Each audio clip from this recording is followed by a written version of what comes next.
അസ്സലാമു അലൈക്കും വറഹ്മത്തുള്ളാഹി. അൽഹംദുലില്ലാഹ് വസ്സലാത്തു വസ്സലാമു അലാ റസൂലില്ലാഹ് വഅലാ ആലിഹി വസഹ്ബിഹി അജ്മഈൻ വമൻ തബിഅഹും ബിഇഹ്സാനിൻ ഇലാ യൗമിദ്ദീൻ. അമ്മാ ബഅദ്. അഊദു ബില്ലാഹി മിനശ് ശൈത്വാനിർ റജീം. ബിസ്മില്ലാഹിർ റഹ്മാനിർ റഹീം. وإذ قال موسى لفتاه لا أبرح حتى أبلغ مجمع البحرين أو أمضي حقبا فلما بلغا مجمع بينهما نسيا حوتهما فاتخذ سبيله في البحر سربا فلما جاوزا قال لفتاه آتنا غداءنا لقد لقينا من سفرنا هذا نسبا.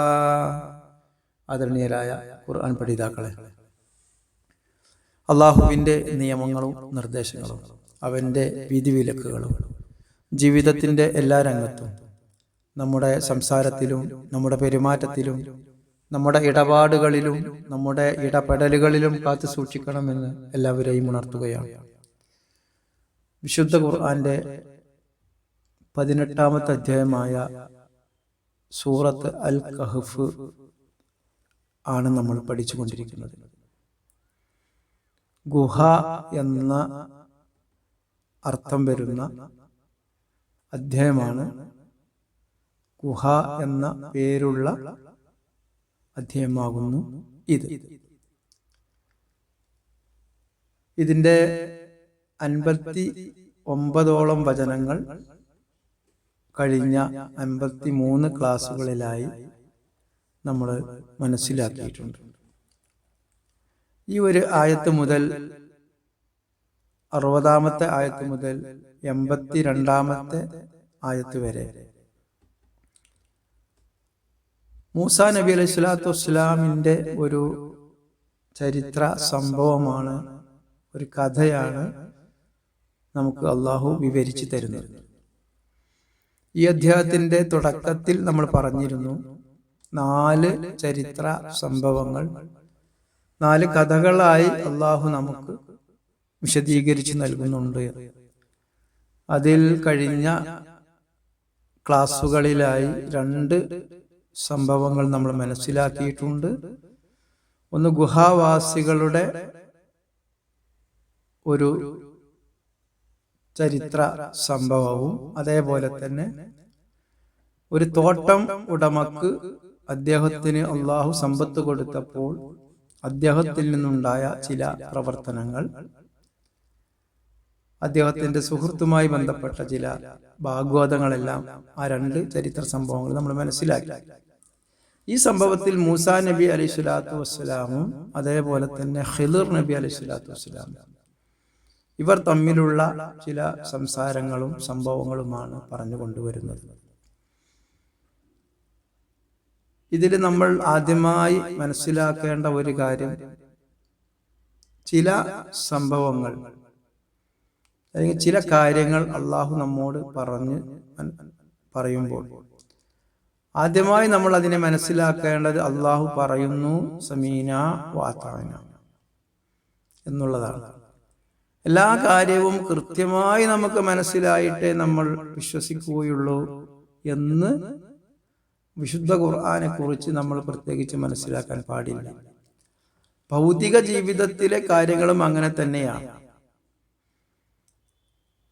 ചില ശാസ്ത്രജ്ഞർ ചില കാര്യങ്ങൾ പറയുമ്പോൾ അത് നമ്മൾ വിശ്വസിക്കുന്നത് നമ്മൾ പരീക്ഷിച്ച് കണ്ടെത്തിയിട്ടല്ല, അതല്ലെങ്കിൽ അവർ പറഞ്ഞതുകൊണ്ട് നമ്മുടെ തലയിൽ കയറി നമുക്ക് ഉറപ്പ് വരുത്തിയിട്ടുമല്ല. അവർ പറയുന്നു എന്നുള്ളത് കൊണ്ട് നമ്മൾ വിശ്വസിക്കാറാണ് പതിവ്. കാരണം ചിലപ്പോൾ ഫിസിക്സിലെ കാര്യങ്ങൾ നമുക്ക് അത്ര ഗ്രഹിക്കാൻ കഴിഞ്ഞു കൊള്ളണമെന്നില്ല എല്ലാവർക്കും. കെമിസ്ട്രിയിലെ ചില കാര്യങ്ങൾ നമുക്ക് ചിലപ്പോൾ ഉൾക്കൊള്ളാൻ കഴിയണമെന്നില്ല.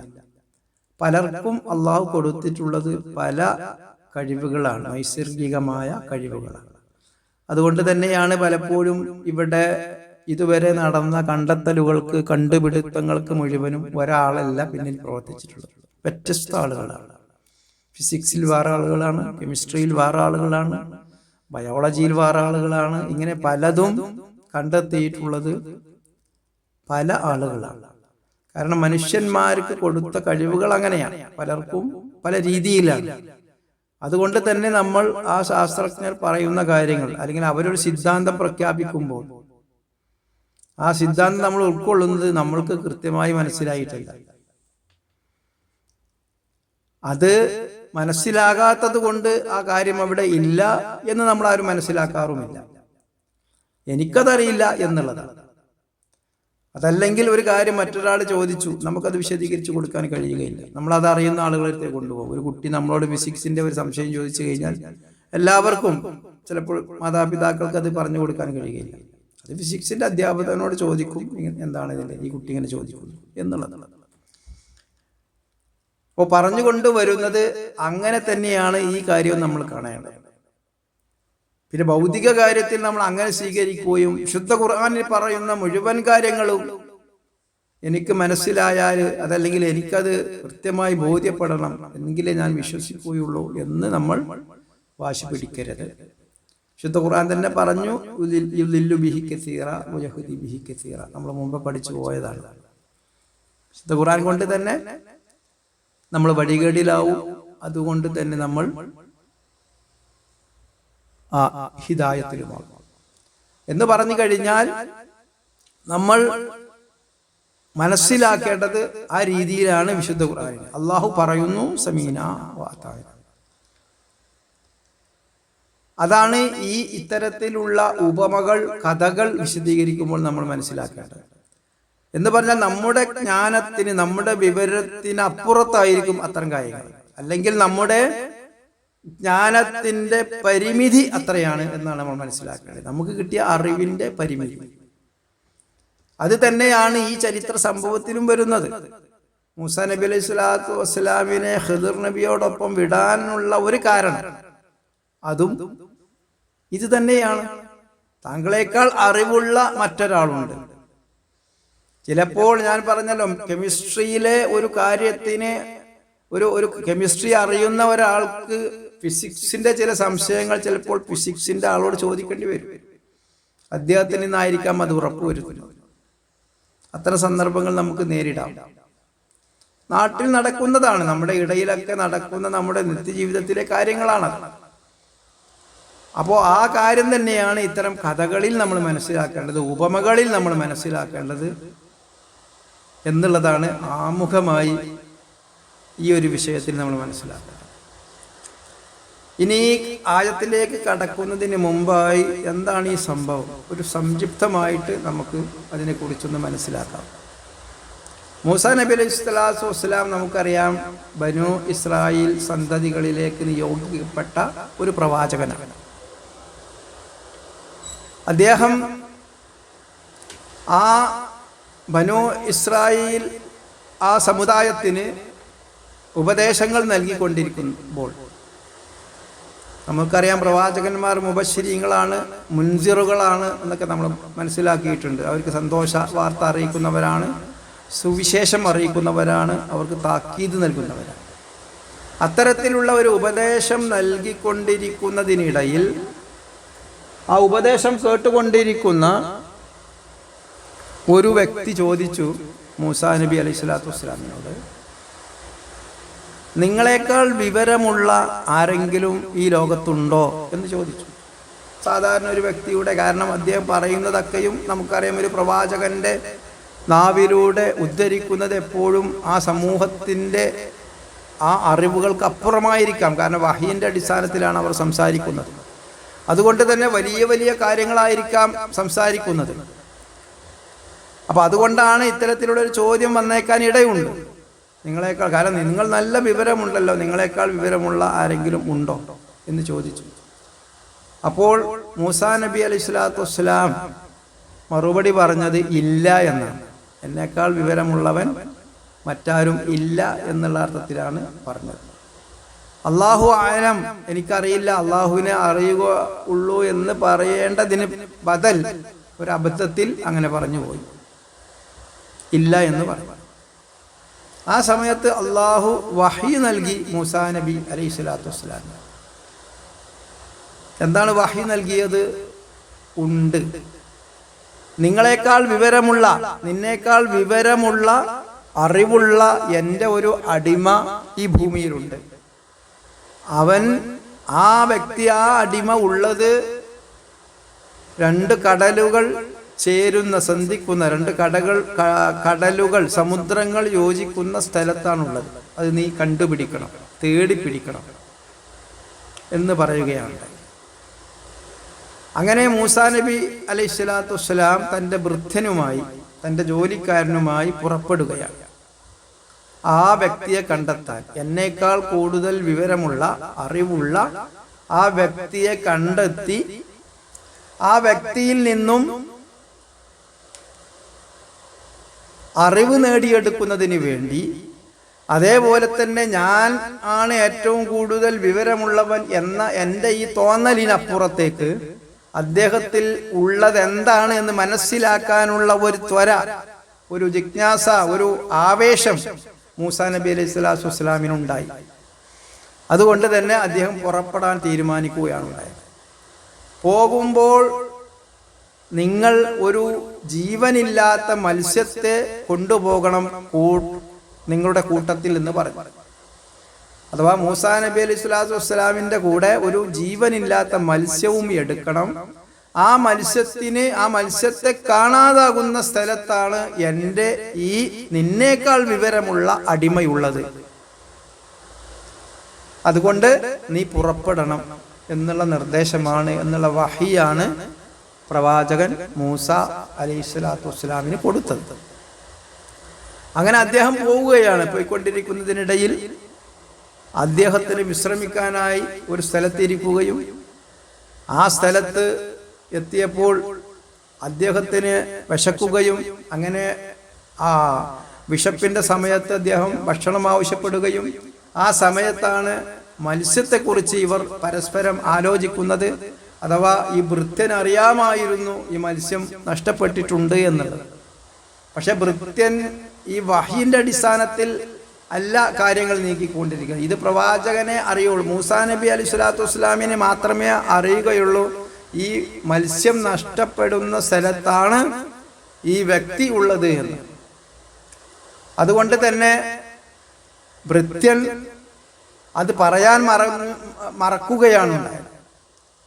അങ്ങനെ ഓർമ്മ വന്നപ്പോൾ പറയുകയും, ആ സമയത്താണ് മൂസാ നബി അലൈഹി സ്വലാത്തു വസ്സലാം പറയുന്നത്, ഇങ്ങനെ ആ സ്ഥലമാണ് നമ്മൾക്ക് കിട്ടേണ്ടത് എന്ന് പറയുകയും അവിടേക്ക് എത്തിപ്പെടുകയും, അങ്ങനെ അവിടെ എത്തിയപ്പോൾ ഈ ഖിദർ നബി അലൈഹി സ്വലാത്തു വസ്സലാമിനെ കാണുകയും പരസ്പരം പരിചയപ്പെടുകയും ആരാണ് എന്നൊക്കെ ചോദിക്കുകയും, അങ്ങനെ ആ അടിസ്ഥാനത്തിൽ നിങ്ങൾക്ക് അവർ പരസ്പരം പറഞ്ഞു, അഥവാ ഖിദർ നബി പറഞ്ഞു, നിങ്ങളെക്കാൾ എനിക്ക് ചില കാര്യങ്ങൾ അറിയാം, അത് ഞാൻ നിങ്ങൾക്ക് പഠിപ്പിച്ചു തരാം. പക്ഷേ ഒരു കാര്യമുണ്ട്, ഒരു നിബന്ധനയുണ്ട്. അതെന്താണ്? ഞാൻ ആ കാര്യം നിങ്ങൾക്ക് വിവരിച്ചു തരുന്നത് വരെ, ഖിദർ നബി അലൈഹി സ്വലാത്തു വസ്സലാം പറയുകയാണ്, ഞാൻ ആ കാര്യം നിങ്ങൾക്ക് വിവരിച്ചു തരുന്നത് വരെ, അഥവാ മൂസാ നബി അലൈഹി സ്വലാത്തു വസ്സലാമിന് വിവരിച്ചു കൊടുക്കുന്നത് വരെ എന്നോട് ആ കാര്യത്തെക്കുറിച്ച് ചോദ്യം ചെയ്യരുത്. നിങ്ങൾ അനുസരണയോടുകൂടി എൻ്റെ കൂടെ വരണം. ആ ഞാൻ ചെയ്യുന്ന പ്രവർത്തനത്തിൻ്റെ കാര്യങ്ങൾ, അതിൻ്റെ ഉദ്ദേശങ്ങൾ ഞാൻ നിങ്ങളോട് അവസാനം വിശദീകരിക്കുന്നതാണ്. അതുവരെ നിങ്ങൾ ക്ഷമ കൈക്കൊള്ളണം എന്ന് പറഞ്ഞു. മൂസാ നബി അലൈഹി സ്വലാത്തു വസ്സലാം അത് സ്വീകരിച്ചു. അങ്ങനെ തന്നെയാണ്, ഞാൻ ക്ഷമയോടുകൂടി നിങ്ങളോടൊപ്പം ഉണ്ടാകും എന്ന് പറഞ്ഞു. അങ്ങനെ അവർ ആ യാത്ര തുടരുകയാണ്. ഇതാണ് ഈ സംഭവത്തിൻ്റെ ഒരു ചെറു രൂപം. ഇനി നമുക്ക് ആയത്തിലേക്ക് നോക്കാം. അപ്പോ 60-ാമത്തെ വചനമാണ് ആദ്യം.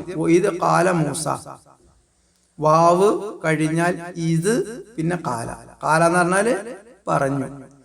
ഇത് എന്ന് പറയുമ്പോ ഇത് കാല പറഞ്ഞ സന്ദർഭം നമ്മൾ പറഞ്ഞിട്ടുണ്ട്. ഇതൊരു പ്രത്യേകമായ ഒരു അഭിസംബോധനയാണ് അല്ലെങ്കിൽ നമുക്ക് മനസ്സിലാക്കാൻ വേണ്ടി. ഇത് കാല എന്ന് പറയുമ്പോൾ ആ പറഞ്ഞ സന്ദർഭം ശ്രദ്ധേയമാകും എന്നുള്ളതാണ് അതിന്റെ ആശയം.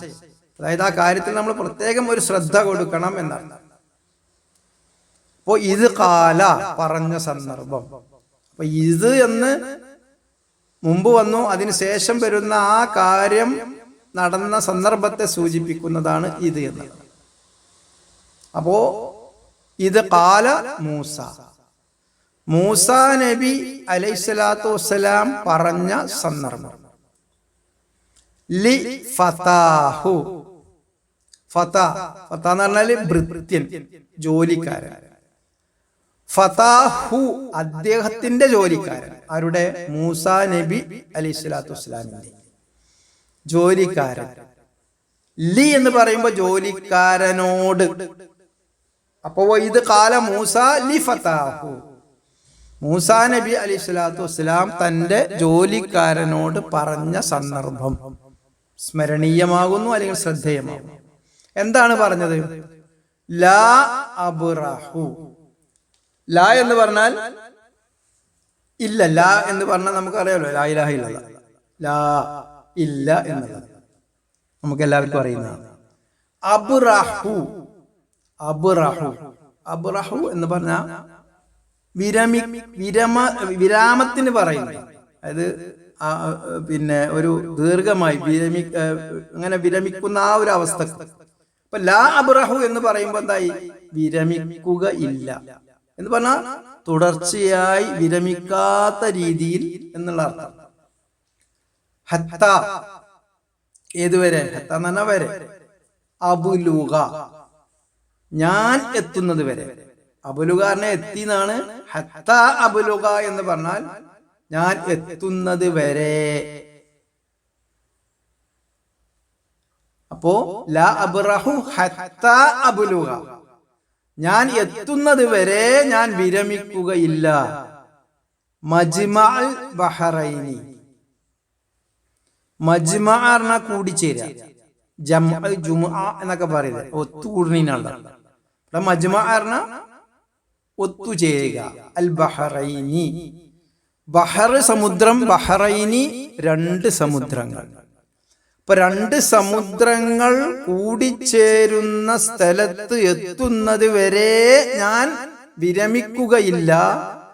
ഔ അല്ലെങ്കിൽ അംലിയ, അംലിയ നടക്കും.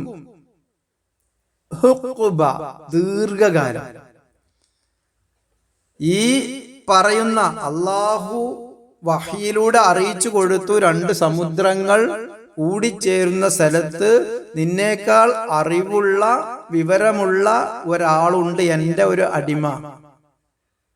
അപ്പൊ ആ സ്ഥലത്ത് എത്തുന്നത് വരെ ഞാൻ വിരമിക്കുകയില്ല, ഞാൻ നടന്നുകൊണ്ടേയിരിക്കും, ദീർഘകാലം ഞാൻ നടന്നുകൊണ്ടേയിരിക്കും. അതാണ് ഹുഖ്ബ എന്ന് പറഞ്ഞാൽ ദീർഘകാലം അങ്ങനെ നടന്നുകൊണ്ടിരിക്കും, ആ ലക്ഷ്യത്തിലെത്തുന്നത് വരെ എന്നാണ്.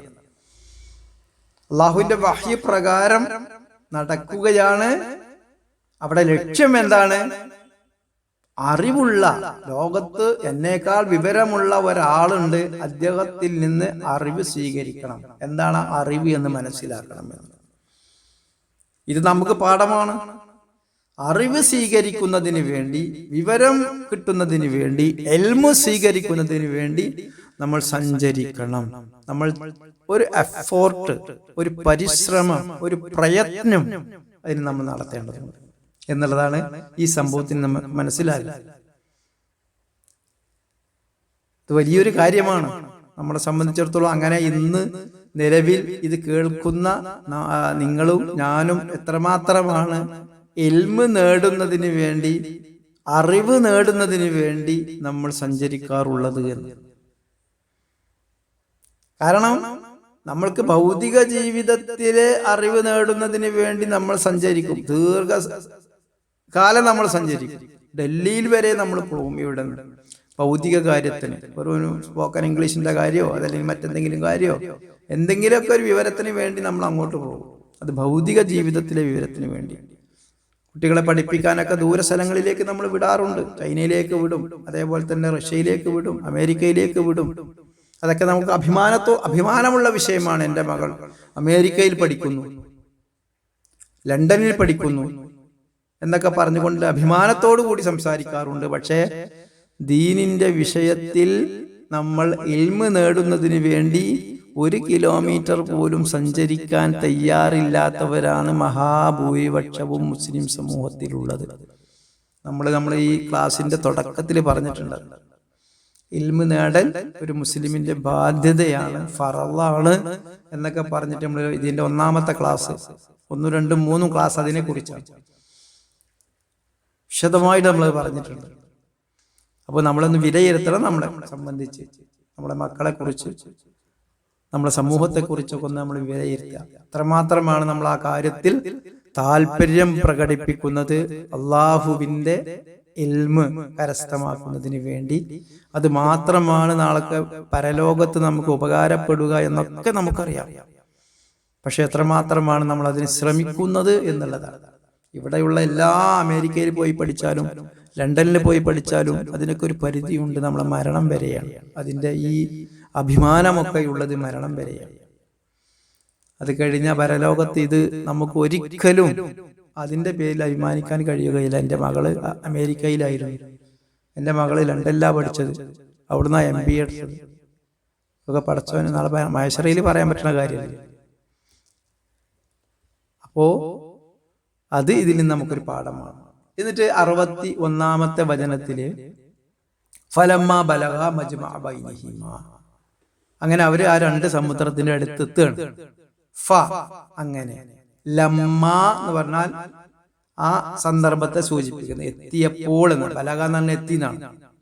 ബലഗ എന്ന് പറഞ്ഞാൽ എത്തിയാണ്. ബലഗ എന്ന് പറഞ്ഞാൽ രണ്ടുപേരും എത്തി എന്നാണ്. അവിടെ വ്യത്യാസമുണ്ട്. ബലഗ എന്ന് പറഞ്ഞാൽ ഒരാൾ എത്തി എന്നുള്ളതാണ്. ബലഗ എന്നുള്ള അലിഫിട്ട് നീട്ടിയിട്ടുണ്ട്, ഒരു അലിഫും കൂടി വരും. ബലഗ, അവർ 2 ആളും എത്തിയെന്ന്. അപ്പൊ ലമ്മ ബലഗ എന്ന് പറഞ്ഞാൽ അവർ 2 ആളും എത്തിയപ്പോൾ. എന്നുള്ളത് ആ സന്ദർഭം, അതായത് മറ്റത് കഴിഞ്ഞല്ലോ, പറഞ്ഞു, പിന്നെ അങ്ങനെ എന്നുള്ളതാണ്. അങ്ങനെ അവർ 2 ആളും എത്തിയപ്പോൾ മജ്മഅ, നേരത്തെ പറഞ്ഞില്ലേ, കൂടിച്ചേരുന്ന, സന്ധിക്കുന്ന, ബൈനിഹിമ, അവ രണ്ടിനുമിടയിൽ. ഏതാണ് അവ? ബഹറൈനി. മുകളിൽ പറഞ്ഞ ബഹറൈനിയാണ് അവ എന്നുള്ളത് കൊണ്ട് ഉദ്ദേശിക്കുന്നത്, ഹുമ എന്നുള്ളത്. ബൈന് എന്ന് പറഞ്ഞാൽ ഇടയിൽ എന്നുള്ളതാണ്. ബൈന് കഴിഞ്ഞിട്ട് പിന്നെ ഹുമ എന്നുള്ളതാണ്, അവ രണ്ടിനും ഇടയിൽ. അതാണ് അവ രണ്ടും, അതാണ് ഹുമ. അപ്പൊ ബൈനി ഹിമ, അവ രണ്ടും സന്ധിക്കുന്ന അതിനിടയിൽ അവർ എത്തിയപ്പോൾ. നസിയ, നസിയ മറന്നു എന്നാണ്, ഇവിടെ നസിയ എന്നാണ്. 2 ആളും മറന്നു. നസിയ, നസീത്ത്, നസിയ, നസിയ, 2 ആളും മറന്നു. ഹൂത്തഹുമ, ഹൂത്ത് മത്സ്യം, ഹുമ അവർ 2 ആളും മത്സ്യം, അവരുടെ മത്സ്യം. അപ്പൊ മത്സ്യത്തിന്റെ കാര്യം അവർ 2 ആളും മറന്നു, അതിനെക്കുറിച്ച് അവർ മറന്നു. ഫത്തഖദ സബീലഹു ഫിൽ ബഹരി സറബ. ഫത്തഖദ, ഇത്തഖദ ആക്കി, ഉണ്ടാക്കി എന്നാണ്, സ്വീകരിച്ചു എന്നൊക്കെ അർത്ഥം. ഇവിടെ അപ്പോൾ. ഫത്തഖദ സബീലഹു, എന്നിട്ട് ഉണ്ടാക്കി. സബീലഹു എന്നാണ്. സബീല് മാർഗം, സബീലഹു അതിന്റെ മാർഗം. ഏതിന്റെ? ഈ ഹു എന്നുള്ളത് ഹൂത്തിലേക്കാണ് വരിക, മത്സ്യത്തിലേക്ക്. ഹൂത്തഹുമ എന്ന് പറഞ്ഞില്ലേ, ആ മത്സ്യത്തിന്റെ മാർഗം, ആ മത്സ്യം ഉണ്ടാക്കിയതാണ്. ഉണ്ടാക്കിയത് ഫത്തഖദ മത്സ്യമാണ്, സബീലഹു അതിന്റെ മാർഗം. ഫിൽ ബഹരി, ബഹർ കടൽ, അതാണ് ബഹറൈനി എന്ന് പറഞ്ഞത്, 2 കടൽ എന്നത്. ഇവിടെ ബഹർ, ഫിൽ ബഹർ എന്ന കടലിൽ. സറബ എന്ന് പറഞ്ഞാൽ തുരങ്കം. അപ്പൊ എന്താണ്? ഫത്തഖദ സബീലഹു ഫിൽ ബഹരി സറബ എന്ന് പറഞ്ഞാൽ ആ മത്സ്യം പോയ ആ മാർഗം, ആ സ്ഥലം, ആ കടലിൽ, ഫിൽ ബഹരി സറബ, കടലിൽ ഒരു തുരങ്കം ഉണ്ടാക്കി എന്ന് പറഞ്ഞാൽ ആ മത്സ്യം പോയ സ്ഥലം ഒന്ന് മാർക്ക് ചെയ്തു, ഒരു അടയാളപ്പെടുത്തൽ ആ മത്സ്യം ഉണ്ടായി. കാരണം ആ മത്സ്യം അള്ളാഹുവിന്റെ നിർദ്ദേശപ്രകാരമാണ് അവിടെ ജീവൻ വെച്ചത് എന്ന് പറഞ്ഞാൽ ജീവനില്ലാത്ത ഒരു മത്സ്യവുമായി നീ പോകണം. ആ മത്സ്യം ജീവൻ വെക്കുന്ന സ്ഥലത്താണ് എൻ്റെ അടിമയുള്ളത് എന്നുള്ള ഒരു അടയാളപ്പെടുത്തൽ ഇവിടെ ഉണ്ട്. അപ്പൊ ആ അടയാളം അവിടെ ആ കടലിൽ ഇങ്ങനെ കാണാൻ കഴിയും. മത്സ്യം പോയ ആ സ്ഥലത്ത് ഒരു അടയാളം, ആ അടയാളമാണ്, അവിടെയാണ് ഈ വ്യക്തി ഉള്ളത്, ഖിദർ നബി അലൈഹി സ്വലാത്തു വസ്സലാം ഉള്ളത്. അതുകൊണ്ട് ആ സ്ഥലത്തെത്തിയപ്പോൾ മത്സ്യത്തിന്റെ പണിയെടുത്തു. മത്സ്യം എന്ത് ചെയ്തു? ജീവൻ വെക്കുകയും കടലിൽ പോവുകയും ചെയ്തു. പക്ഷെ ഇവരത് മറന്നുപോയി, ഇവരത് അറിഞ്ഞിട്ടില്ല. മത്സ്യം പോയവരെ പിന്നീടാണ് ഓർമ്മ വരുന്നത്. അത് അടുത്ത ആയത്തുകളിലൂടെയാണ് പറയുന്നത്. ഇനി 62-ാമത്തെ വചനത്തിൽ വീണ്ടും പറയുന്നു ഫലമ്മ ജാവസ. ഇവിടെയും ഫലമ്മ എന്നുള്ളതാണ്. ഫ അങ്ങനെ ആ സംഭവം കഴിഞ്ഞു. അങ്ങനെ ലമ്മ ജാവസ എന്ന് പറഞ്ഞാൽ ജാവസ മറികടക്കുക എന്നുള്ളതാണ്. വിട്ടുകടന്നപ്പോൾ ജാവസ അവർ രണ്ടാളും വിട്ടുകടന്നപ്പോൾ. ഏതാണ് ഈ വിട്ടുകടക്കുന്നത്?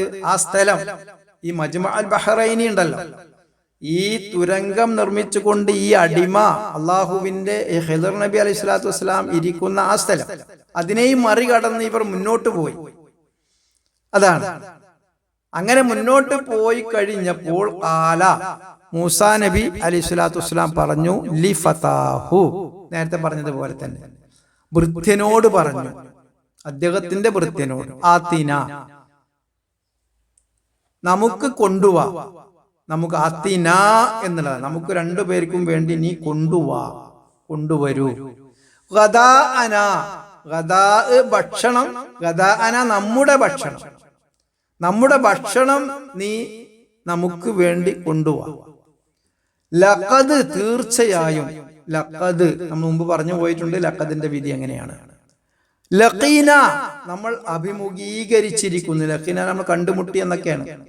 ഇവിടെ നമ്മൾക്ക് അഭിമുഖീകരിച്ചിരിക്കുന്നു, നമ്മൾക്ക് ഫീൽ ചെയ്തിരിക്കുന്നു. മിൻ സഫറിന, നമ്മുടെ മിൻ സഫറിന ഹാദ, സഫർ എന്ന് പറഞ്ഞ യാത്ര, സഫറിന നമ്മുടെ യാത്ര, മിൻ സഫറിന നമ്മുടെ യാത്ര കൊണ്ട്, ഹാദ ഈ യാത്ര കൊണ്ട് നമുക്ക് ഫീൽ ചെയ്തിരിക്കുന്നു, നമ്മൾ അഭിമുഖീകരിച്ചിരിക്കുന്നു നസബ, ക്ഷീണം എന്ന് പറഞ്ഞാൽ ലഖദ് ലഖീന മിൻ സഫരിന ഹാദാ നസബ, നമ്മൾ ദീർഘമായ ഈ യാത്ര കൊണ്ട് നമ്മൾ ക്ഷീണത്തിലായിരിക്കുന്നു. അതുകൊണ്ട് നമ്മുടെ ഭക്ഷണം നീ നമുക്ക് വേണ്ടി നീ കൊണ്ടുവരൂ എന്ന് പറഞ്ഞു. ആ സമയത്താണ് ഈ മത്സ്യത്തെ കുറിച്ച് ഓർക്കുന്നത് എന്നാണ് അടുത്ത ആയത്തിൽ പറയുന്നത്. അടുത്ത ആയത്തുകളിലൂടെ അത് നമുക്ക് അടുത്ത പ്രാവശ്യം വിശദീകരിക്കാവുന്നതാണ് ആയത്ത്. അപ്പൊ ഇത്രയാണ് 3 ആയത്തുകളാണ് ഇതുമായി ബന്ധപ്പെട്ട് നമ്മൾ എടുത്തത്. അപ്പൊ ഇതൊരു ചരിത്ര സംഭവമാണ്, ഒരു കഥ നമ്മോട് പറഞ്ഞു തരികയാണ്. ഉണ്ടായ അള്ളാഹു അതിൽ നിന്ന് നമുക്ക് പാഠങ്ങൾ ഉൾക്കൊള്ളേണ്ടതുണ്ട് എന്നുള്ളതാണ് നമ്മൾ പറഞ്ഞുകൊണ്ട് വന്നത്. അപ്പോൾ ഈ ആയത്ത് നമ്മൾ ശരിക്കും മനസ്സിലാക്കുക, പഠിക്കുക. ഇതുവരെയുള്ള ആയത്തുകൾ പഠിച്ചതുപോലെ തന്നെ 53 ക്ലാസ്സുകൾ നമ്മൾ കഴിഞ്ഞു, 59 ആയത്തുകൾ നമ്മൾ പഠിച്ചു കഴിഞ്ഞു.